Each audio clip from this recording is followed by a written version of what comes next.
प्यार के 7 वचन धर्मपत्नी के आज के एपिसोड की बात करें तो आज का एपिसोड काफ़ी ज़्यादा खींचा गया। आज के एपिसोड में मतलब कुछ ऐसा ट्विस्ट एंड टर्न हमें देखने को नहीं मिला कि जिसको हम लोग देख देख के कह सकते हैं कि कहानी में काफ़ी ज़्यादा एक सडन चेंज आया।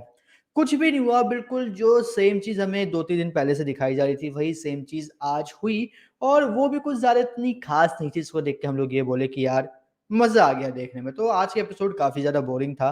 तो मैं बिना टाइम वेस्ट किए आज फटाफट आपको आज के एपिसोड की कहानी बता देता हूँ। तो आज के एपिसोड की स्टार्टिंग होती है कि प्रतीक्षा और उसके जो चाचा होते हैं, वो लोग क्या कहते हैं, घर में बात-वात कर रहे होते हैं, ठीक है? सॉरी, प्रतीक्षा के चाचा और बाकी जितने भी लोग होते हैं, वो घर में बात कर रहे होते हैं कि मतलब प्रतीक्षा ऐसे-ऐसे उसके साथ हो गया है। उसके मतलब जो उसकी बहनें होती हैं किंजल और पारुल, वो सब के सब वहाँ पे बात-वात कर रहे होते हैं कि बताओ मतलब दीदी के साथ क्या हो गया, क्या हो गया? तो उसके चाचा पारुल को शांत करवाते हैं, उसको चुप करवा रहे होते हैं। तभी चाची आती है और किंजल पे भड़कती है कि तू कितनी देर में क गु करेगी, गाजर का हलवा बनाएगी? क्या कर रही है? इस ठंड में हमें गाजर का हलवा खाना है, अगले साल में नहीं खा तो फटाफट काम कर।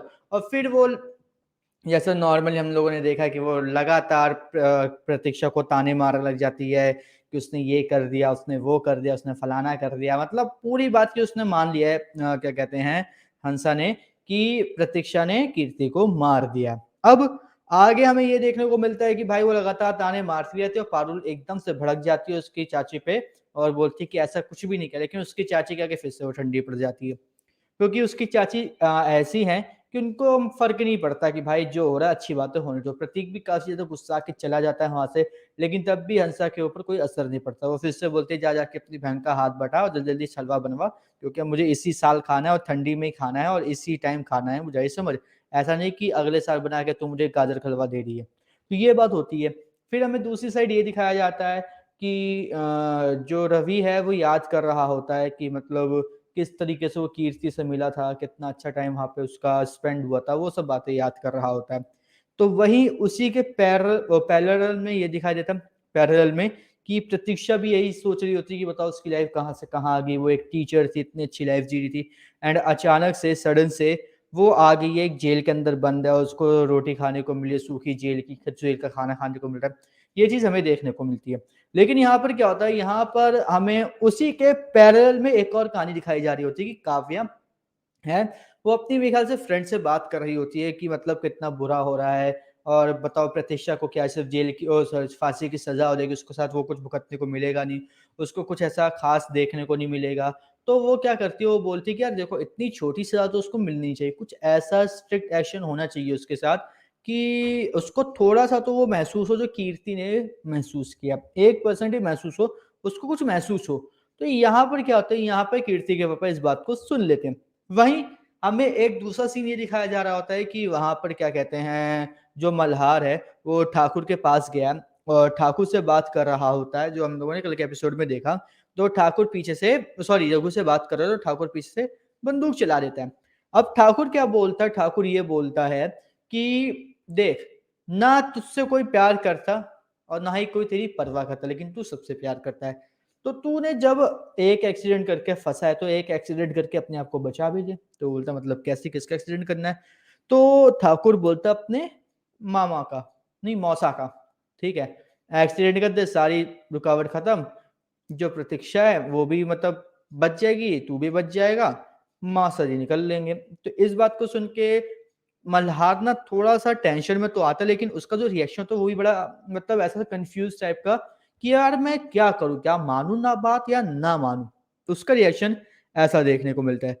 फिर साथ में एक और चीज़ हमें देखने को मिलती है। वहाँ पर कहीं न कहीं मल्हार के दिल में ये बात मतलब आ रही होती है कि यार बात तो सही कर रहे हैं, बात तो बिल्कुल ठीक है। कुछ ना कुछ तो है, मतलब जो ऐसा कर सकते हैं हम लोग। तो वो कहीं न कहीं इस बात से एग्री दिखाई देता है कि हाँ भाई, ये आइडिया अच्छा है, तो इसमें हम काम कर सकते हैं। फिर हमें दिखाया जाता है कि जो कीर्ति के पापा हैं, वो काव्या की बात को सुन के काफ़ी ज़्यादा फ्रस्ट्रेट हो जाते हैं और वो पुलिस स्टेशन में फ़ोन कर देते हैं। अब पुलिस स्टेशन में जब वो फ़ोन करे तो पुलिस वाला सो रहा होता है क्योंकि रात काफ़ी ज़्यादा हो चुकी होती है, तो वो फ़ोन नहीं उठा पाता कीर्ति के पापा का। तो इस चीज़ को देख के जो कीर्ति के पापा तो बहुत ज़्यादा गुस्से में आ जाते हैं, वो बोलते हैं कि मैं तेरे को तेरी वर्दी बचाई है, तू ही वर्दी के तू मेरी वज़ह से वर्दी पहनी हुई है, ये सब वो मतलब उसके ऊपर अपना एहसान दिखाने लग जाते हैं। लेकिन फिर वो बोलती है कि वो जो औरत है तुम्हारे यहाँ पे जो सभी का जीना हराम कर देती है, औरतों में, फीमेल्स में, उसको ना कीर्ति के उसमें डाल दो, कीर्ति के उसमें रूम में जहाँ पे कीर्ति है, सॉरी प्रतीक्षा जिस रूम में उसमें डाल दो, ताकि एक रात के अंदर प्रतीक्षा का जीना हराम कर दे वो। ठीक है? वो इस बात को सुनता है और हमें दिखाया जाता है कि वो औरत जो है वो बहुत ही ज़्यादा मतलब गुंडी टाइप की है, वो मारती-पीटती सब कुछ करती है, ठीक है? औरतों के साथ उसको किसी से डर नहीं लगता, तो हमें उसकी साइडें दिखा दी जाती है। फिर हमें ये देखने को मिलता है पुलिस स्टेशन में ही कि प्रतीक्षा के चाचा प्रतीक्षा से मिलने आए हैं, वो बात-वात कर रहे हैं कि जो भी होगा मैं उसको निकाल-विकाल दूँगा, तू टेंशन मत ले, जो भी होगा मैं उसको ढूँढ लूँगा।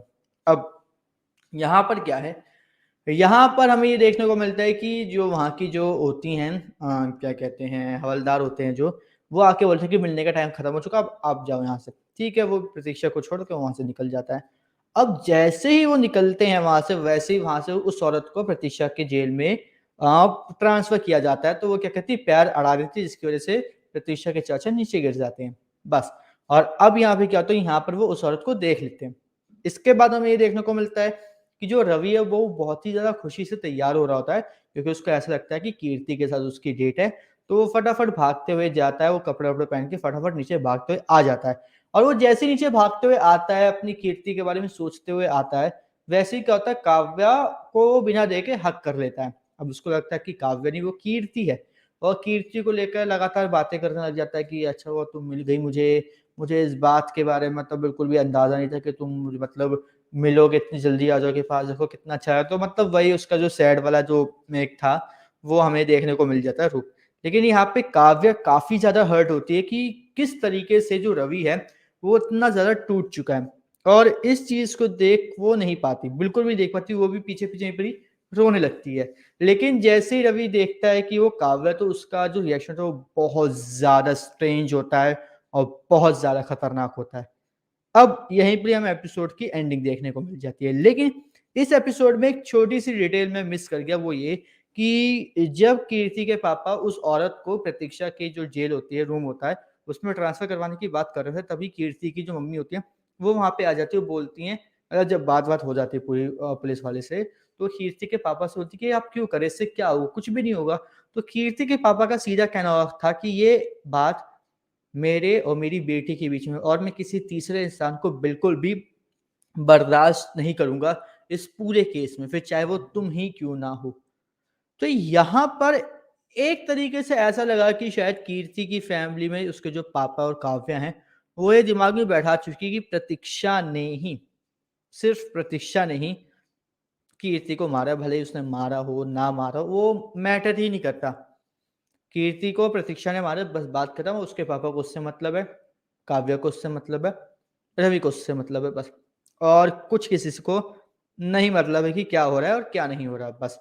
इसके अलावा एक छोटा-सा सीक्वेंस और था इसका होना ना होना बिल्कुल एक बराबर ही था, लेकिन जब भी दिखा दिया तो उसके बारे में भी बता देता हूँ कि हमें रवि की फैमिली ये बात करते दिखाई देती है कि रवि की कितनी बुरी हालत हो गई। वही जो सेम हमें परसों के एपिसोड में देखने को मिला था कि रवि का क्या हाल हो गया है, उसको कुछ मतलब समझ में नहीं आ रहा, हमने उसके मन की चाहत जो भी चाहता था वो सब कर दिया हम लोगों ने, लेकिन अभी भी उसको समझ में नहीं आ रहा, अभी वो उसी गम में है, अब क्या होगा उसका, ये सब बातें वो लगातार रिपीट होती रहती हैं। तो वही चीज़ हमें देखने को मिलती है। लेकिन एक बात है कि आज के एपिसोड को बहुत ज़्यादा खींचा गया, ज़बरदस्ती का, कोई सेंस नहीं था आज के एपिसोड में, ना कोई ऐसी कोई बड़ी बात थी इसको देख के बोले कि वॉव! बहुत बड़ा झटका मिलेगा। हाँ, ये झटका था कि ठाकुर ने जब मल्हार को बोला कि अपने मौसा को उड़ा दो, तो वो थोड़ा-सा शॉकिंग चीज़ थी, वरना पूरा एपिसोड बिल्कुल रद्दी गया, बिल्कुल मज़ेदार नहीं था आज का एपिसोड, बिल्कुल बेकार था। तो यही था आज के एपिसोड और यही था आज के एपिसोड की कहानी प्लस रिव्यू। आपको अगर ये वीडियो पसंद है तो इसको लाइक करें, शेयर करें और चैनल को सब्सक्राइब करके बेल आइकन को दबा लीजिए ताकि आपसे मिस ना हो धर्मपत्नी के आने वाले एपिसोड्स का रिव्यू और उसकी कहानियाँ।